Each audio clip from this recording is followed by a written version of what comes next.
Refugee from El Salvador is with us now in the studio.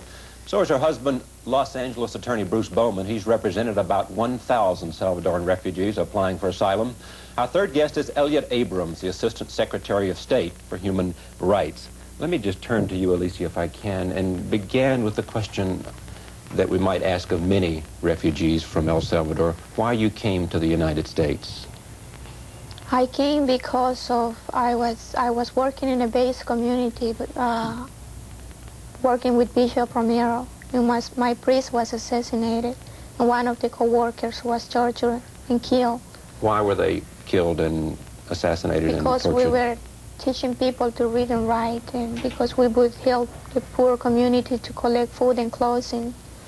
And the government started to prosecute all the members of that group. So I had to flee. They decided to persecute them? Yes, after they had killed our priest. And one of the co-workers, they started to persecute all the members of that base community where I was working at.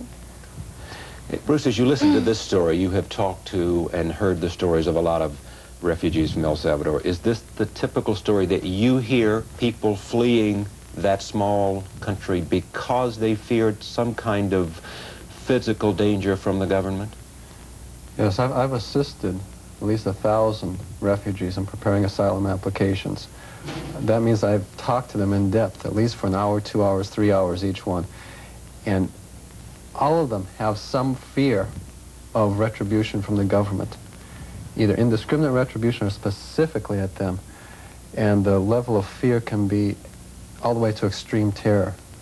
But there's not one person that doesn't have a fear of being killed or tortured or jailed in El Salvador if they're returned. Have you asked for political asylum in this country? No, I haven't. Why not?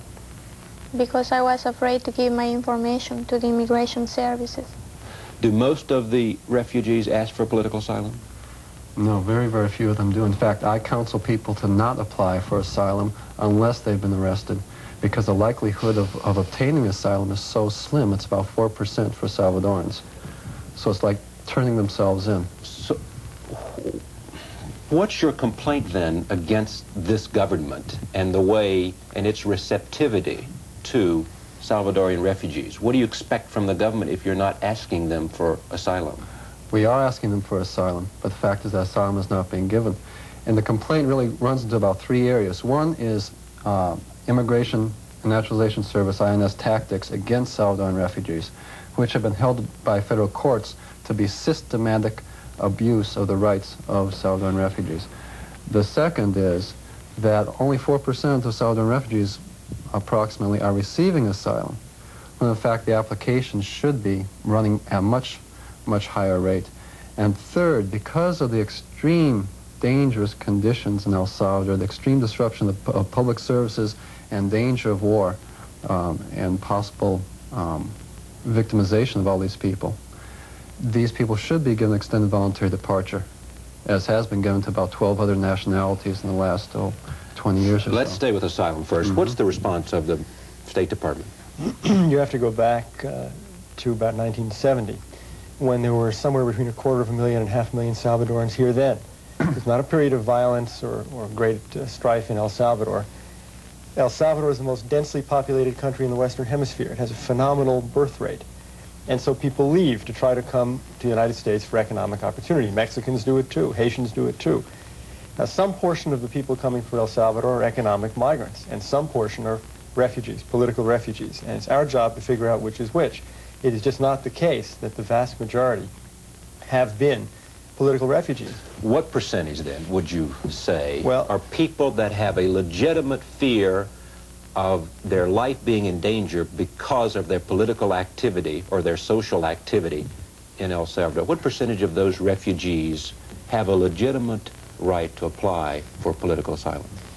In the last few months, we've been running about 10 to 12% approvals, which is to say roughly 88–90% are people we would consider to be economic migrants.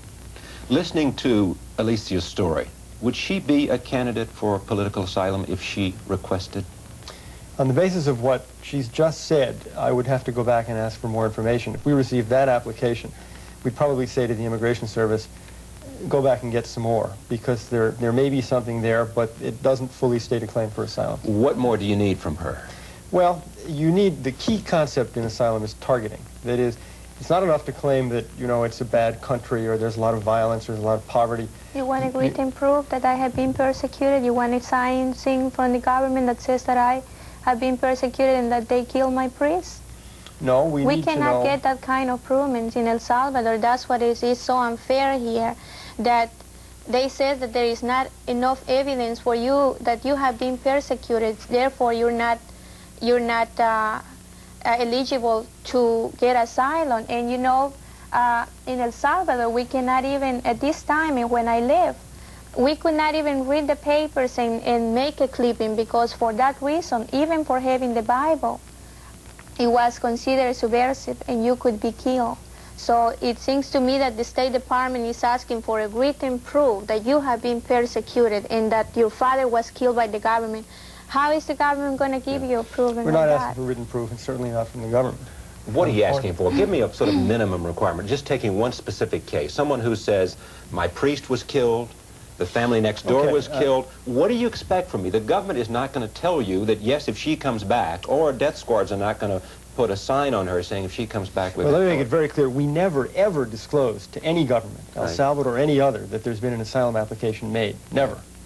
What we need is some indication that the individual would be targeted. For example, let us say she says, my priest was killed. Well, suppose we go back and look at the diocese and find out that, yes, the priest was killed, but there are thousands and thousands of people living there and not being persecuted. We've had cases where someone says, my brother was killed. Now, that sounds very persuasive. You go back and find out there are 7 more brothers, they're living in El Salvador and they're not being persecuted. You've got to find you've got to look at the case and find some reason that the individual gives why he or she is going to be looked for, is going to be a target of persecution. The fact that conditions there are terrible, which we all know, doesn't qualify you for asylum, or the whole world would be coming here. I think that we don't qualify for asylum only because the repression and the massacres that are being carried on in El Salvador are supported by the U.S. government. Well, we don't support repression and we don't support massacres. If the State Department or the Immigration Services of the United States would provide asylum for the refugees, they would be contradicting themselves, because that would mean that they don't have to send arms so that the repression keep on. We provide asylum to people from dozens and dozens of friendly governments, including El Salvador. Friendly governments. If that were true, we wouldn't be running at 10% approval rates. We'd be running at 0 approval rates. But for Polish people, you give 57 to 60% approval rates when all they're talking about is 1 death in 1982 for political activity.